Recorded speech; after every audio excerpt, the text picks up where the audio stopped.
Olá, queridos colegas, estamos de volta mais uma vez comigo, professor Diego Feitosa, e você se preparando para o seu certame.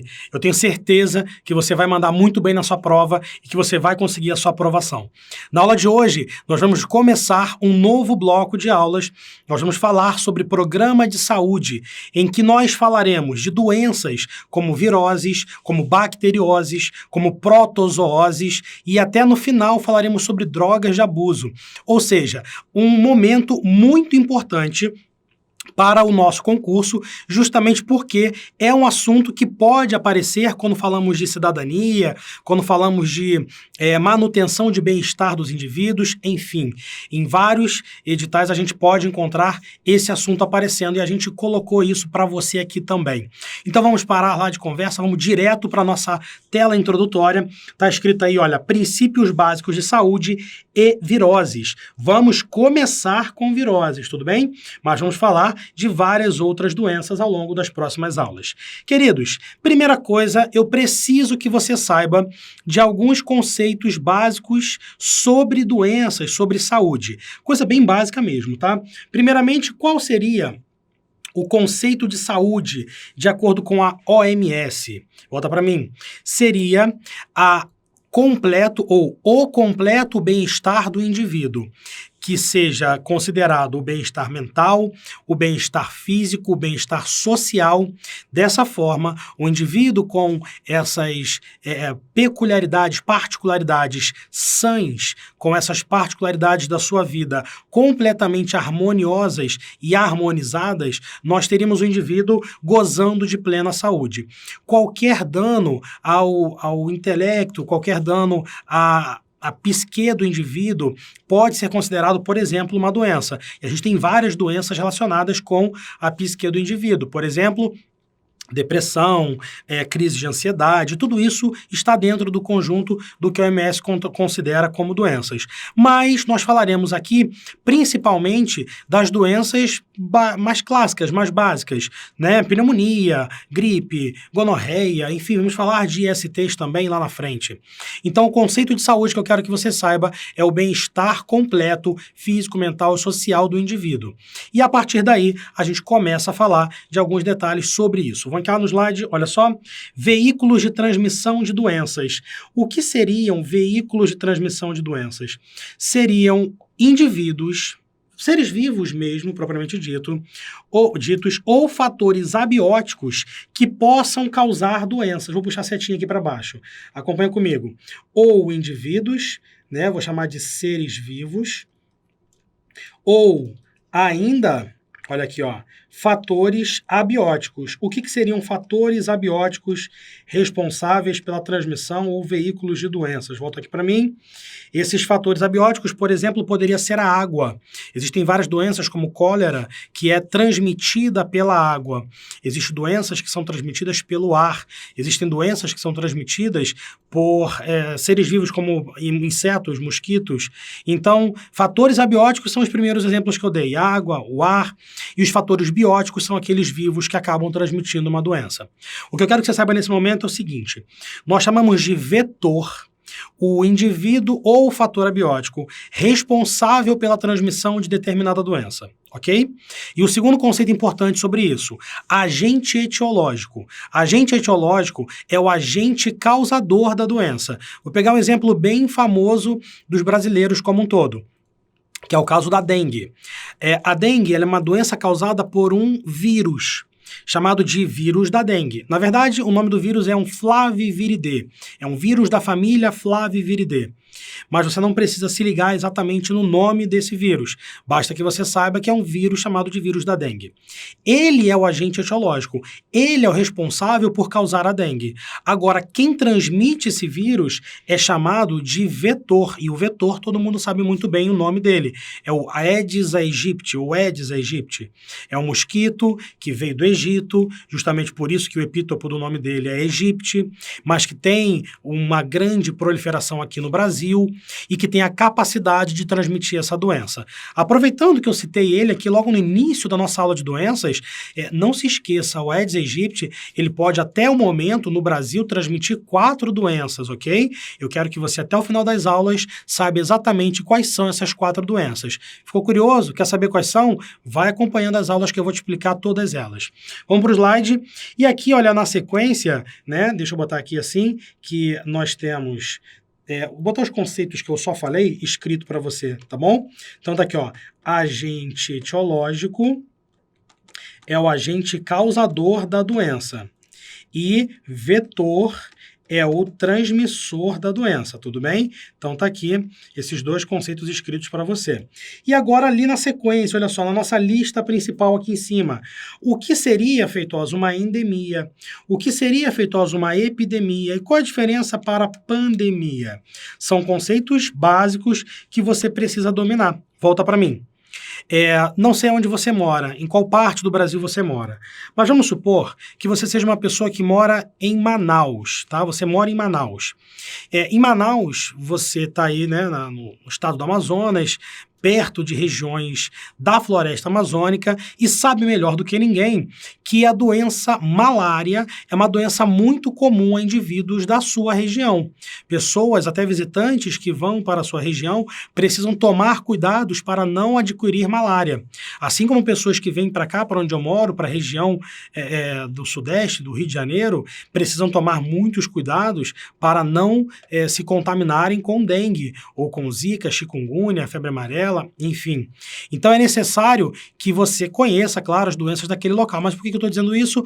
Porque a malária, ela é uma doença que é comum em determinada região do Brasil.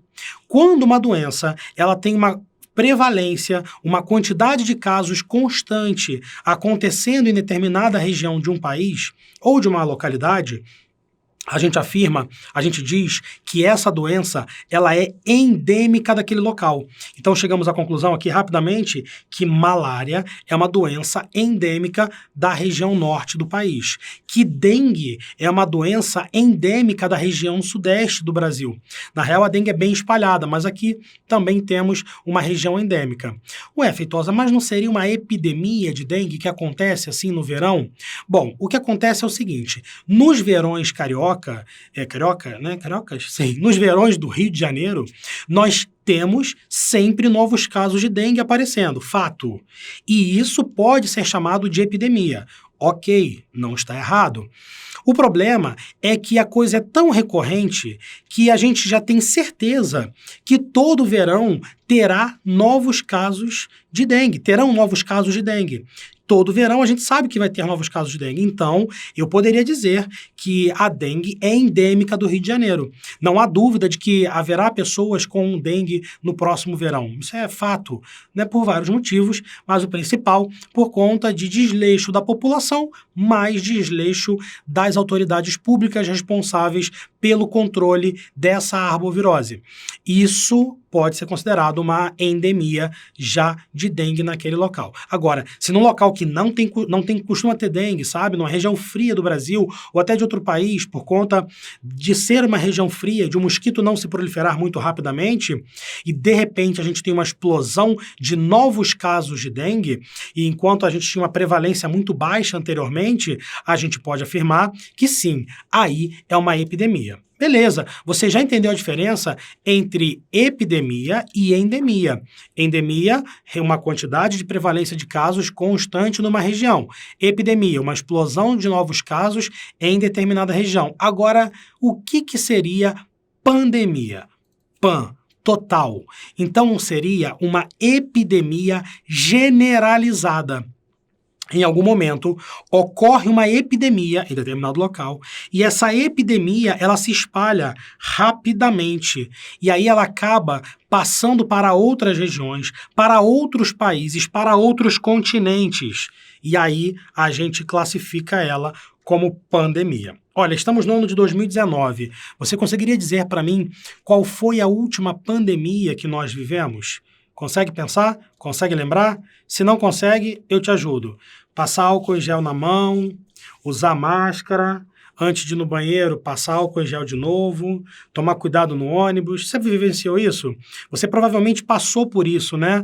Foi no ano de 2011? Acredito que sim. A gente teve a grande epidemia, ou uma pandemia, de gripe suína. Lembra disso aí? H1N1. Essa gripe matou muitas pessoas no mundo inteiro e fez com que nós corrêssemos para produzir uma vacina na tentativa de eliminar novos casos daquele vírus. E aí conseguimos a vacina, muitas pessoas se vacinaram, contudo, esse vírus sofreu mutação e atualmente nós estamos tomando outra vacina para esse mesmo vírus, quer dizer, para esse vírus já mutado, já modificado, para que sejamos mais efetivos no controle e a proliferação dessa doença, para que ela não se torne novamente uma pandemia. Beleza? Então acho que ficou bem claro para todo mundo a diferença aí entre endemia, pandemia e epidemia. Show? Agora volta para o slide, porque a gente tem aqui, olha, a diferença de vacina, já que eu citei vacina aí, para soro. Pode voltar para mim. Nós falamos sobre isso na nossa aula de sistema imune, mas vale a pena voltar aqui justamente porque estamos falando de um assunto, né, importantíssimo, que é a saúde e a prevenção de doenças. Bom, quando o indivíduo é vacinado para uma determinada doença, ele vai até um posto de saúde, ou então ele vai até uma clínica particular, e ele recebe um líquido dentro dele que contém parte do agente etiológico. De novo, parte do agente etiológico. Ou o agente etiológico inteiro, só que amortizado. Ou o agente etiológico todo fragmentado, mas de forma que não cause a doença no indivíduo. Então, queridos, receber uma vacina, em outras palavras, seria receber um pedaço da doença, receber um pouco da doença, porque isso estimulará o seu corpo a realizar a imunização ativa. Isso estimulará o seu corpo a se virar. Vai fazer o seu corpo a produzir anticorpos contra aquele antígeno. Rapidamente, para quem não lembra disso, nós temos células fagocíticas, como os neutrófilos, vão fagocitar aquele antígeno. Esses neutrófilos, eles tentarão matar esse antígeno. Se eles não conseguirem, os macrófagos vão ter que fagocitar. Os macrófagos viram células apresentadoras de antígeno, mostram esse antígeno para linfócitos auxiliares. E aí os linfócitos B, depois, eles podem pegar esse antígeno e construir anticorpos contra ele. Olha aí, é o seu corpo resolvendo o problema graças a um pedacinho da doença que você forneceu para ele. A partir de agora, esses linfócitos B poderão poderão se transformar em plasmócitos, que seriam células de memória, e ficarão guardados dentro de você durante um longo tempo. Então, quando você estiver na rua, feliz e contente, e tiver em contato e entrar em contato com esse vírus, com essa bactéria novamente, o seu corpo, que já tem células de memória, vai rapidamente produzir anticorpos que destruirá aqueles antígenos. E aí, você estará safo de qualquer problema que aconteça. Então, gente, vacinar uma pessoa é um ato de responsabilidade de toda uma sociedade. Quando você vacina o seu filho, você está fazendo com que aquela criança ela fique protegida desse vírus que ela pode e vai encontrar quando ela estiver na creche, quando ela estiver na escola, quando ela estiver até lá na aula de judô ou jiu-jitsu, ela vai entrar em contato com esse vírus. Então, você precisa ter essa responsabilidade. Agora, se você não vacina uma criança, ou se você mesmo não se vacina, você está dando chance para o azar. Porque quando você encontrar esse vírus, você não terá células de memória. E aí, você pode acabar ficando doente. Ah, Feitosa, mas eu nunca me vacinei. E eu nunca tive problema nenhum. Graças a Deus, levante suas mãos para o céu e agradeça, se assim você puder. Por quê? Você não entrou em contato com esse vírus. E possivelmente você não entrou em contato com esse vírus porque a sua sociedade, a sua população está vacinada. Pensa só, quer ver um pensamento muito simples, muito rápido. Na sua casa tem 10 pessoas, ok? Na sua casa. Aí, a sua mãe, seu pai, sua irmã, sei lá, Todo mundo se vacina menos você. Você tem medo de agulha, você não se vacina. Aí você tá ali, no meio daquelas 10 pessoas. Bom, essas 10 pessoas que você está convivendo, elas vivem com outras, elas vão para suas escolas, elas vão para o seu trabalho, elas voltam. Elas estão protegidas. Elas não vão trazer para dentro da sua casa o vírus. Então você que está ali no convívio com essas outras 9 pessoas, você é o 10º, você não vai receber aquele vírus, porque simplesmente elas não têm, porque elas estão protegidas. O nome desse fenômeno chama-se imunidade de grupo ou imunização de grupo.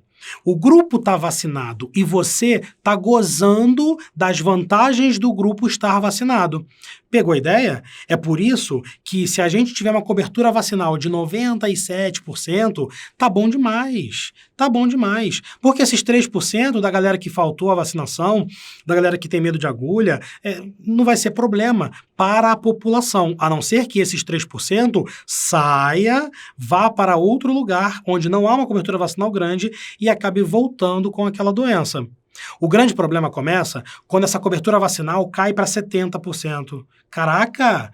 30% de uma população inteira sem se vacinar, aí aquele fenômeno da imunização de grupo começa a perder força. E a gente tem o aparecimento de doenças que não existiam mais. Por que eu estou falando isso? Qual é a linha de raciocínio que eu estou encaminhando você?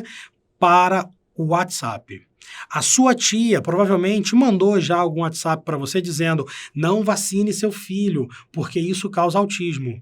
Pelo amor de Deus, gente, isso é fake news. Isso é uma notícia altamente mentirosa que gera um alarmismo na população e faz com que as pessoas acreditem que vacinar crianças, se vacinar, pode causar problemas graves como autismo, paralisia cerebral, até paralisia motora, eu já li em um WhatsApp de tia. Nesses momentos, é hora de você responder, falar: gente, para de mandar mentira, notícia falsa, ou então vamos pesquisar a fonte dos nossos compartilhamentos. Por que eu estou focando nisso, cara? Porque o Brasil, o seu país, o meu país, está nesse momento sofrendo com o aparecimento ou reaparecimento de doenças como sarampo, que estávamos muito próximos de erradicar. Tudo por conta de WhatsApp. Tudo por conta da tia, do tio que fala que causa autismo vacinar contra o sarampo. Pelo amor de Deus, gente, mais ensino médio, menos WhatsApp. Vamos ser responsáveis. O movimento anti-vax tem até nome, beleza? É um movimento que estimula as pessoas a não se vacinarem e a não vacinarem seus filhos. Se isso for um movimento que continue crescendo cada vez mais, como é o caso da Itália, na Itália esse movimento é muito grande. A tendência é que as pessoas tenham doenças graves reaparecendo nas populações e um aumento do número de mortes de indivíduos. Sabendo disso, vamos ver a diferença para soro. Olha só, aqui no slide eu falei de vacina e aqui do lado a gente tem o soro. O que seria o soro? É aquele soro fisiológico que a gente bota no nariz? Volta para mim. Não é esse soro fisiológico. Esse aí, soro fisiológico, é só um sorinho, né? Água, né? Glicose com um pouquinho de sal. Soro que a gente está falando aqui é uma intervenção rica em anticorpos que você recebe quando você acaba sendo contaminado por algum antígeno muito forte. Vamos supor que você faça uma trilha, vá para o meio do mato, vai lá curtir a vibe com a natureza, e aí você acaba sendo picado por uma cobra que você não conhece, uma cobra meio marrom, estranha, com uma cabeça grande, e aí você está na dúvida ali, pelo que já falaram, se é uma cascavel, se é uma jararaca, enfim, você está na dúvida. Você vai precisar correr para um hospital, porque se for uma cobra venenosa, ela pode ter um efeito coagulante do seu sangue ou anticoagulante, e isso pode causar problemas variados em você, até na situação, na possibilidade de você perder o seu membro, o que seria muito ruim e talvez até fatal. Então você precisa chegar ao hospital e rapidamente tentar saber qual é aquela cobra. Se você não é um especialista, você não vai conseguir saber, se você não levar a cobra propriamente dita para o hospital. Então, o médico responsável, ele não sabe qual intervenção ele vai atuar com você. E aí, ele vai precisar usar um soro genérico para essa picada de cobra que você recebeu. Mas existem soros mais específicos para cada tipo de veneno de cobra.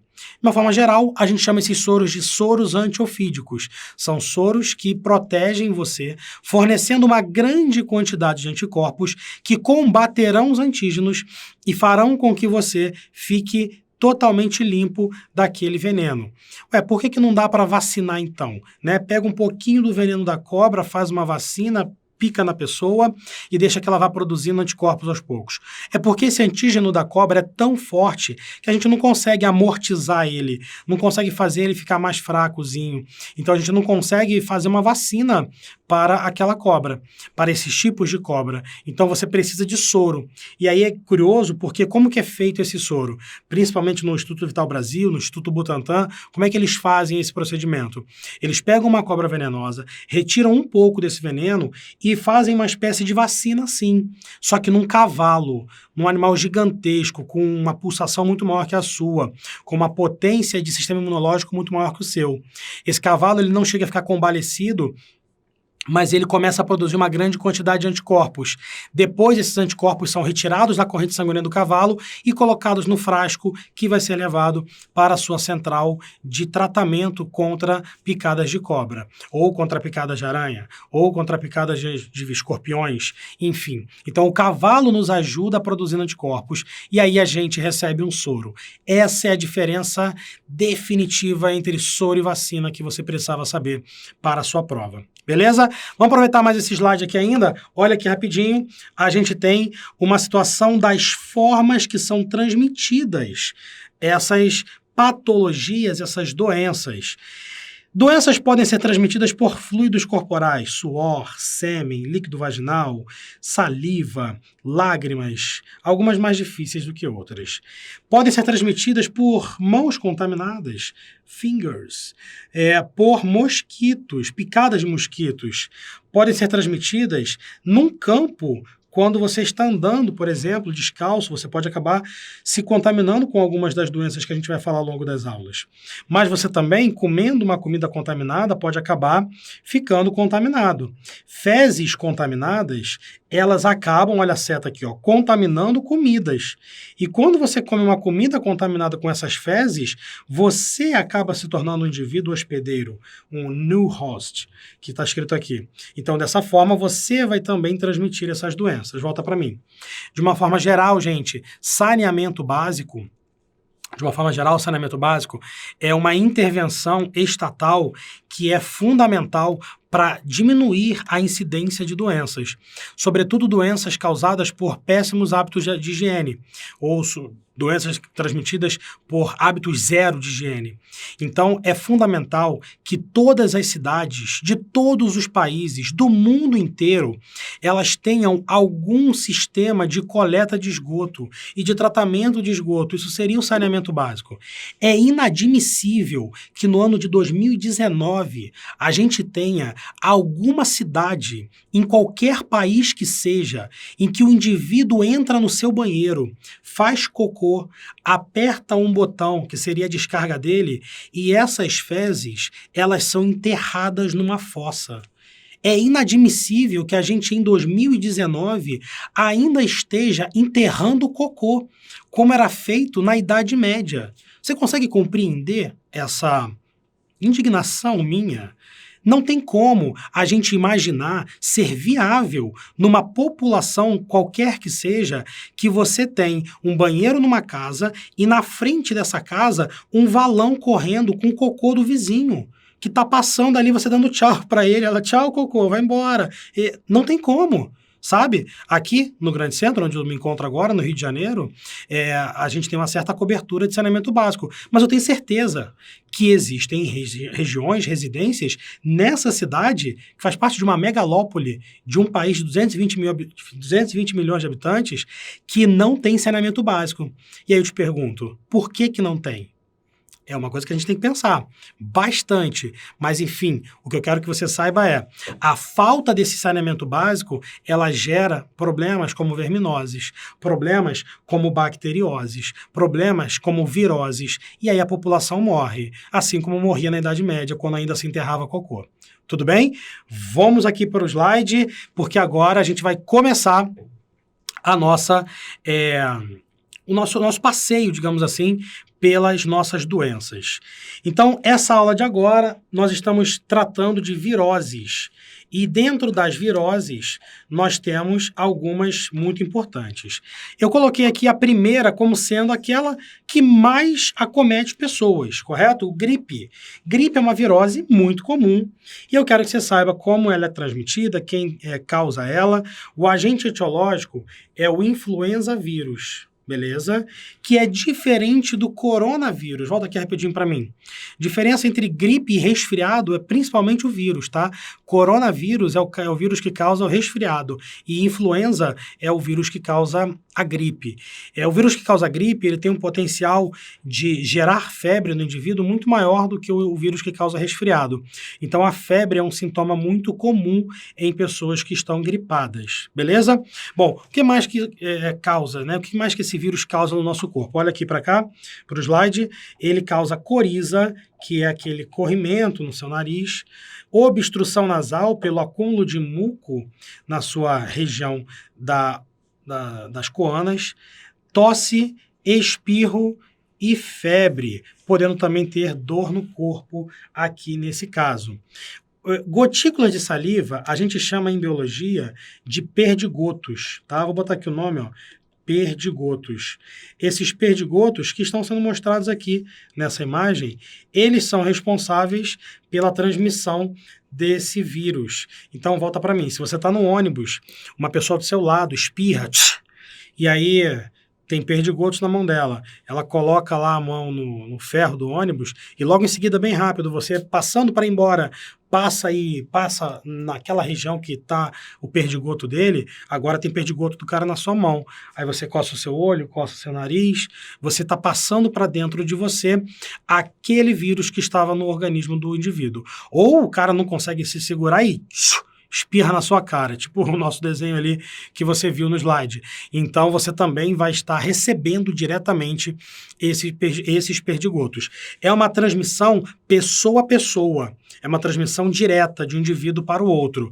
E assim a gripe vai se proliferando. A não ser que você tenha anticorpos, que você esteja imunizado contra essa gripe. Existem vários tipos de gripe. A gripe A, a gripe B, a gripe C, mas aquela gripe que acomete mais o ser humano é a gripe A. Quer dizer, as gripes mais perigosas que acometem o ser humano são as gripe A, as gripes As. E aí a gente tem duas que foram muito faladas nos últimos anos e que vale a pena a gente citar elas aqui. Dá uma olhadinha aqui no slide. É a gripe H1N1, ok? E a gripe H5N1. Essas duas nomenclaturas, pode voltar para mim. H e N são nomenclaturas dadas, são letras dadas por conta das proteínas que a gente encontra na parte de fora do vírus da gripe. Essas proteínas elas podem ser de vários tipos, por isso os números em volta. Então existe, na verdade, gripe H3N2, H3N1, H1N1, H5N1, H5N3, enfim, tem vários tipos de gripe. Mas essas duas aqui que a gente botou no nosso slide, a aviária e a suína, são as que causaram recentemente grandes problemas para a humanidade como um todo. Muitas pessoas ficaram contaminadas e aí acabaram passando essa gripe para outros indivíduos. Tudo bem? Então você viu aí as gripes. Agora chegamos, volta aqui no slide, olha só, as arboviroses. Primeiramente eu quero que você entenda o que é esse termo. Arbo vem de artrópodes e viroses são as viroses propriamente ditas. Então, vamos lá. Dengue, chikungunya, zika, maiaro, febre amarela, que não está aqui, mas poderia estar, Nyong, que também não está aqui, mas poderia estar. Volta para mim. São viroses causadas ou transmitidas por artrópodes. Normalmente são causadas por vírus e transmitidas por artrópodes. Eu perguntei, né, no começo da aula quais eram as principais doenças, as 4 doenças transmitidas pelo Aedes aegypti até o momento. Se você ficou pensando, agora chegou a hora da resposta. Dengue, você sabia, com certeza. Chikungunya e zika também. Talvez febre amarela tenha passado aí despercebido na sua análise. E sim, febre amarela também pode ser transmitida pelo Aedes aegypti. São 4 viroses que elas causam grandes problemas, sérios problemas para o nosso organismo. O que pode ser tratado, tá, com alguma medicação, mas normalmente quem é o responsável por curar a dengue, quem é responsável por curar a chikungunya é você. Se você já teve dengue, chikungunya, zika vírus, você sabe o que eu estou falando. Quer ver? Quando você vai ao médico e você está com esses sintomas, o médico saca a sua caneta, saca o seu receituário e ele te prescreve alguns remédios que tratam dos sintomas. Se você tem zika, ele vai te prescrever um antialérgico, porque zika coça. Muitas pessoas que têm zika coçam demais. Eu fiquei igual um desesperado coçando meu corpo inteiro. Aí eu tomei lá um remédio, um antialérgico, um antihistamínico para coceira. Ele vai te dar um antipirético, que é um remédio que vai diminuir a sua temperatura, se você estiver tendo febre. Mas para curar a zika mesmo, para curar a chikungunya, para curar a dengue, o que ele passa? Ele passa um antiviral? Não necessariamente. Ele vai passar assim, olha, beber água constantemente. E o meu médico, minha médica, na verdade, ela passou para eu beber, foi 2 litros de água por dia. Não, foi mais, eu até já me esqueci. Acho que foram 3 litros de água por dia. Eita caramba, 3 litros de água. Cara, eu tive que fazer um cronograma. Meio-dia, beber tantos ml de água. Meio-dia e meia, beber tantos ml de água. 1 hora, eu tinha que beber água toda hora. Por que isso? Porque essa ingesta elevada de água eleva e ativa seu metabolismo, estimula seu sistema imunológico a destruir o vírus. É por isso que o atestado médico que ele vai te dar é de 7 dias. 5 dias às vezes. Porque é o tempo que o seu corpo leva para destruir esse vírus. Então, quem destrói de fato esse vírus não é um tratamento específico, é o seu corpo. É o seu organismo que vai destruir a dengue, que vai destruir a chikungunya. E aí vale a pena dizer o seguinte: quando você destrói essas doenças, você faz aquela imunidade ativa. Você faz com que o seu corpo crie anticorpos. Provavelmente, Feitosa, não vou pegar zika mais, porque eu já peguei. Né? Dengue eu já peguei uma vez, só que dengue tem vários tipos de vírus, são pelo menos aí os 4 tipos de dengue. Esse que eu já peguei eu não pego mais, provavelmente. Né? Vamos dizer que eu tenho uma pessoa muito sortuda que tenha pego as 4 dengues, a zika, a chikungunya. Esse cara é tipo um imune. Ele anda, vem Aedes aegypti, eu tô nem aí pra você. Se você me picar, eu não vou pegar a doença de novo. Ele só vai ter um problema se ele pegar outro tipo de dengue, na verdade, o mesmo tipo de dengue 2 vezes. Aí a gente tem uma problemática da possibilidade de dengue hemorrágica, etc. Um assunto mais aprofundado que não vem ao caso agora. Quer dizer, até está aqui no nosso slide, dengue hemorrágica. Mas o que eu quero que você saiba somente é que é um tipo de dengue em que você tem uma destruição de plaquetas e, por isso, um extravasamento de sangue do seu organismo. De qualquer maneira, por que, hein, Feitosa? Esse mosquito, ele é danado, esse mosquito transmite tudo. Cara, ele é um mosquito que ele é hematófago. As suas fêmeas, elas chupam sangue. O macho não, tá? Guarda isso. Macho de Aedes aegypti come florzinha, tipo paz amor, caraca, tô na flor aqui, tô sugando néctar. Ele é nectívoro, ele vive de néctar, de açucarzinho da flor. A fêmea é hematófaga. Por que ela é hematófaga? Já caiu em provas de concurso. Porque ela necessita de nutrientes aumentados para produzir seus ovos. A fêmea que produz os ovos, óbvio. E aí, ela precisa chupar sangue, sugar seu sangue, para poder ter nutrientes do seu sangue muito mais concentrados do que o néctarzinho da flor que o mosquito macho fica sugando. Então, quando você mata o mosquito, matei o mosquito. Saiba que matou uma fêmea. Você nunca vai matar um macho sugando o teu sangue. Tudo bem? Beleza? Muito bacana. Agora vamos aqui no slide que tem algumas informações importantes. Olha só. Primeiro, os principais sintomas dessas doenças, ok? Febre. Febre é o principal sintoma, porque essas doenças todas transmitidas por vírus estimulam o seu sistema imune a produzir calor para tentar matar esse vírus. Você fica com febre para tentar matar o vírus, tá? Artralgia é dor nas articulações. Rash cutâneo são as manchas vermelhas. O prurido é o que a gente chama de coceira no popular. E, em alguns casos, vermelhidão nos olhos também. Bom, qual é a diferença, então, já que todas essas doenças, as 3 que eu estou falando, já que todas elas têm esses mesmos sintomas, qual é a diferença entre a dengue, chikungunya e zika? Olha aqui, na dengue, sempre nós teremos febre. Sempre. E ela é alta no início, tá? Na chikungunya, quase sempre vai ter a febre presente. Ela é alta no início também. Então, tem alguns momentos no chikungunya que você não apresenta febre. Na zika, ela pode estar presente. Eu mesmo não fiz muita febre quando tive zika. Foi uma febre baixa. Foi uma febre de 37,5, uma coisinha meio baixa assim. Tem essa diferença. Artralgia, dor nas articulações. Na dengue, quase sempre, tá? Quase sempre você tem dor nas articulações, mas são dores moderadas. Agora, meu camarada, na chikungunya, eu agradeço a Deus todos os dias porque eu não peguei isso. Presente em 90% dos casos, e olha, volta para mim. Dói. Dói muito. Eu tenho uma conhecida, mãe de um amigo meu, ela tá andando curvada até agora. E a chikungunya dela já tem aí uns 4 meses que ela pegou. Inclusive, a palavra chikungunya significa, num dialeto africano, andar curvado. Ah, entendi. O cara, ele tem tanta dor que ele não consegue esticar o corpo dele inteiro por causa dessa chikungunya. E olha, essas dores podem durar anos, o que pode até retirar o cara, a mulher, do mercado de trabalho. Já pensou? Cara, eu fico desesperado pensando nisso. Imagina, por causa de um mosquito não poder mais trabalhar, ou sei lá, enfim. É complicado, gente. Tá complicado. Morar no Brasil não está sendo para amadores. Morar no Brasil é tipo nível hard, né? Você tem que saber, enfim. Zika, volta aqui no slide.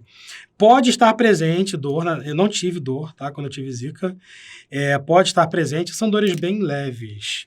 Rash cutâneo, né, que é o vermelhidão, pode estar presente na dengue. Na chikungunya também pode estar presente, mas costuma aparecer primeiro, logo nas primeiras 48 horas. Agora, na zika, olha aí, quase sempre aparece. Foi muito doido, eu fiquei todo pintado, parecia, sei lá, um ursinho pintado. E se manifesta nas primeiras 24 horas. Na minha não foi nas 24 primeiras, não. Foi um pouquinho depois, mas eu fiquei todo pintado. Foi bem doido. Prurido, coceira. Pode aparecer na dengue, tá? Mas se aparecer é bem leve. Na chikungunya, mais ou menos também, mas é bem leve. Agora na zika, salve-se quem puder. Volta para mim.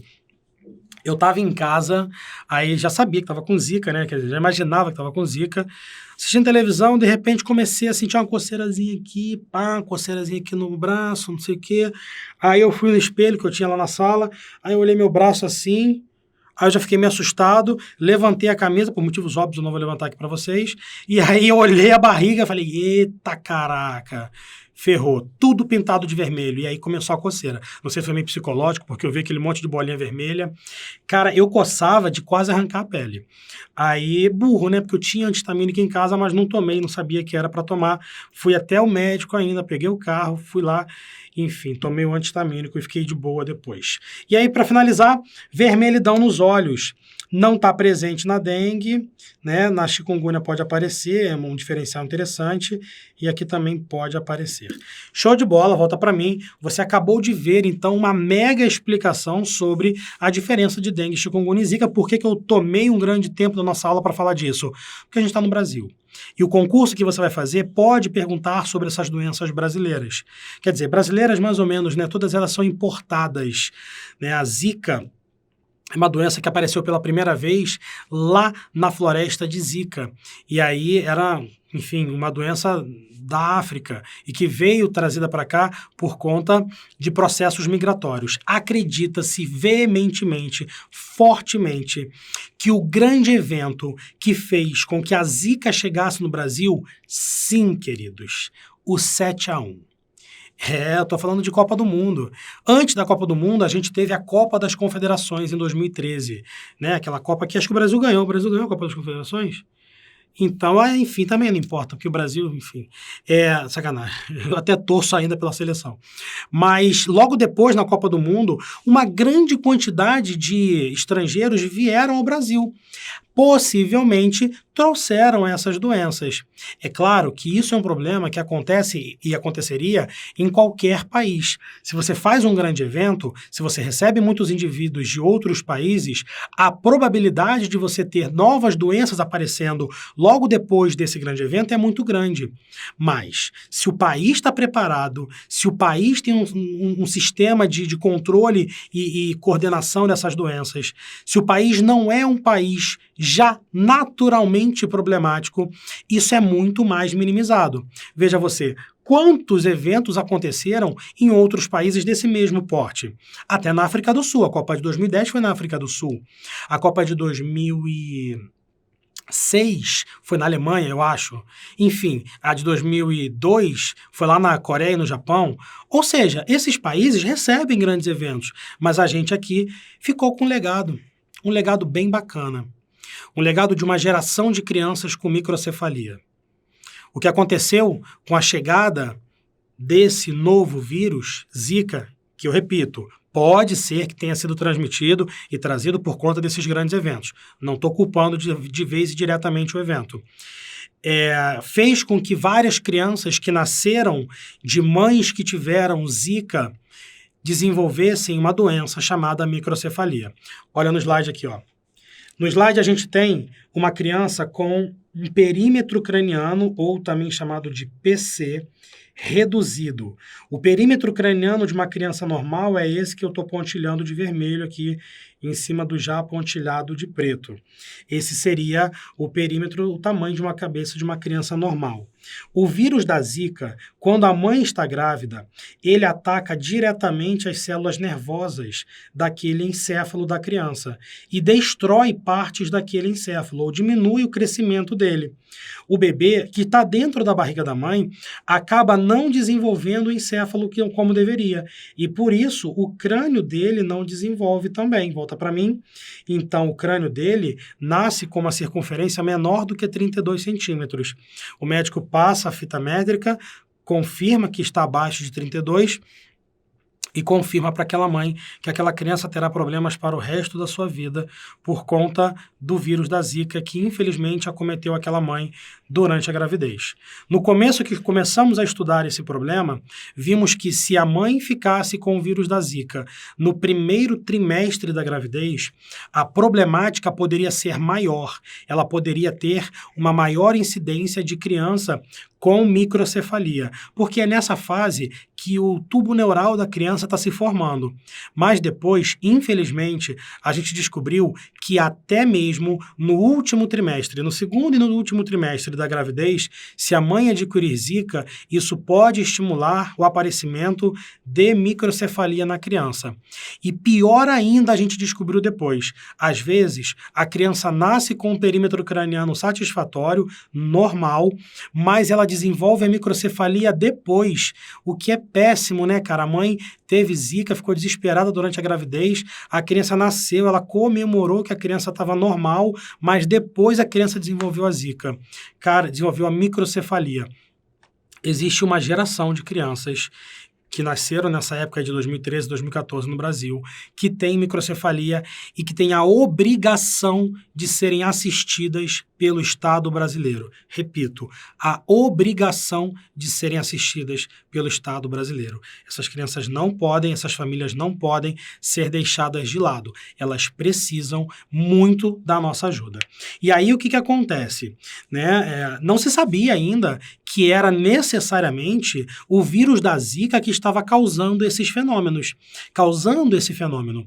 E aí, aqui no Rio de Janeiro, na UFRJ, com também outras universidades, se não me engano, a USP e a Unicamp, houve uma pesquisa coordenada muito interessante que mostrou em laboratório que sim, o vírus da Zika é o responsável por fazer com que aconteça a degeneração tecidual daquelas células nervosas. Uma grande pesquisa muito importante que foi coordenada por essas excelentes instituições de ensino e que provaram para o mundo todo que era o vírus da Zika que causava esse problema.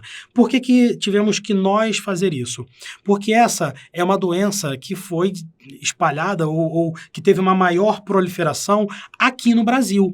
Então, é muito pouco provável que uma universidade gringa vá se preocupar em fazer uma pesquisa em relação a isso. Então, nós conseguimos mostrar, né, os nossos pesquisadores conseguiram mostrar que sim, era o vírus da Zika que causava, criando ciência e não balbúrdia. Vamos lá? Olha aqui para o slide. A gente, na sequência, a gente tem as principais viroses ainda, né? As arboviroses, e aqui eu separei a febre amarela. Por que eu separei a febre amarela? Primeiro, porque ela é uma doença que está tendo uma incidência muito alta ultimamente. No ano passado, a gente teve um surto muito grande, no ano de 2018.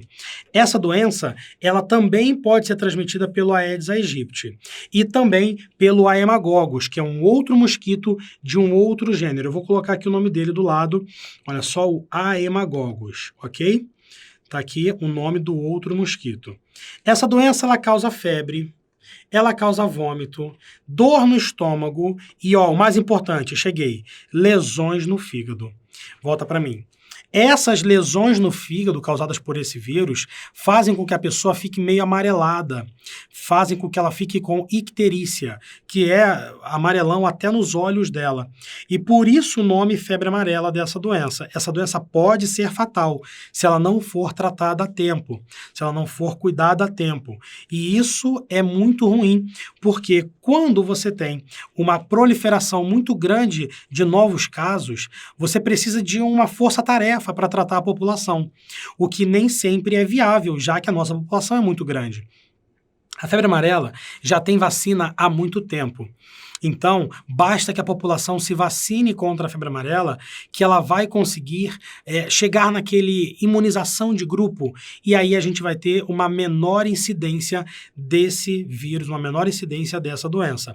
O problema, novamente, eu repito, é quando a gente não imuniza nossas crianças, enfim, as pessoas que são necessárias serem imunizadas. E aqui nesse momento, vale a pena eu falar rapidamente com você o seguinte: você já percebeu que sempre que tem campanha de vacinação, quem é chamado primeiro a ser vacinado são crianças até uma certa idade, idosos a partir de uma certa idade, professores, presidiários, agentes penitenciários, pessoas com síndromes de imunodeficiência.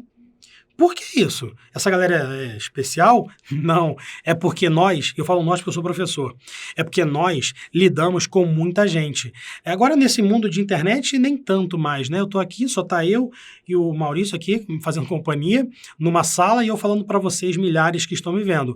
Mas, no dia a dia, eu entro em sala com 40 alunos, depois numa outra com 50, e aí pode ser que numa sala, num dia, eu tenha contato aí com 300 alunos, né? 400 alunos. Então, é importante que eu não seja um vetor, é importante que eu não seja uma pessoa responsável por transmitir essa doença para várias, sacou? Então, por isso, professores vacinados. Agora, presidiários, Feitosa, por quê? São especiais, isso aqui? Calma, guarde seu preconceito para depois.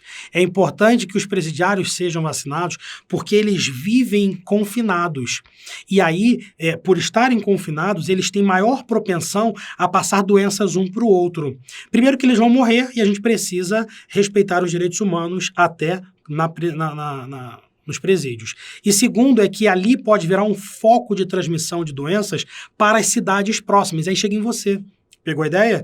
Por isso que o presidiário precisa estar vacinado, por causa da aglomeração que eles se encontram. E haja aglomeração aqui no Brasil. Então, volta para o slide. Depois de febre amarela, a gente entra em poliomielite. Poliomielite é aquela chamada também de paralisia infantil, beleza? Tá até aqui, ó, paralisia infantil. Ela é causada por um enterovírus, ou seja, um vírus que infecta o seu intestino. Entero seria intestino. Essa doença, ela, volta aqui para mim, teoricamente ela foi erradicada do Brasil. Não existem mais novos casos de poliomielite. Pessoas que têm paralisia infantil, tiveram paralisia infantil, elas têm um problema normalmente nas suas pernas, elas não andam. Ou elas andam com dificuldade, com a perna como se fosse atrofiada. Possivelmente você nunca viu alguém jovem, com 20, 30 anos, com 30 não, mas uns 20 anos, com essa doença.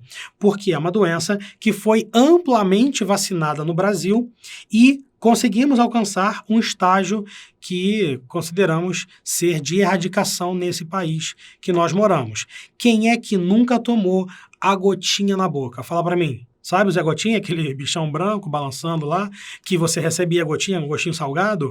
Aquilo dali é uma das vacinas contra a paralisia infantil, contra a poliomielite. A Sabin é o nome dessa vacina. Existem outras, mas essa aí é a mais famosa, é amplamente difundida.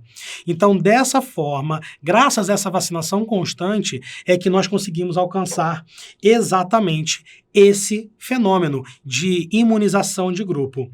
Muito bom você saber disso, né? Obviamente, mas vamos ver como que essa doença pode ser transmitida de pessoa a pessoa. Olha só, ela pode ser transmitida através de uma transmissão fecal-oral ou oral-oral. O que seria isso? Fecal-oral seria quando você come comida contaminada.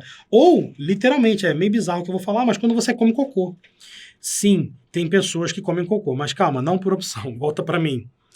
Criança na creche come cocô. Claro que creche que não esteja cuidando da criança, né? Se uma criança... É porque agora eu estou vivendo isso na minha vida. Não de comer cocô, tá, gente? É porque tem filho na creche. Mas uma criança que está na creche lá com as criancinhas, com os coleguinhas ali, sem perceber, se a tia não percebe, se ela coça o bumbum da fralda que está cheio de cocô e ela olha e está curiosa, ela bota na boca. A criança é assim, cara, bota na boca. Ou pior, dá na boca do coleguinha. Então pode acontecer uma transmissão fecal-oral dessa forma, beleza? Tem até outras formas também, mas não vê o caso agora. Enfim, qual é a solução, então, para a poliomielite e para doenças que são transmitidas dessa forma?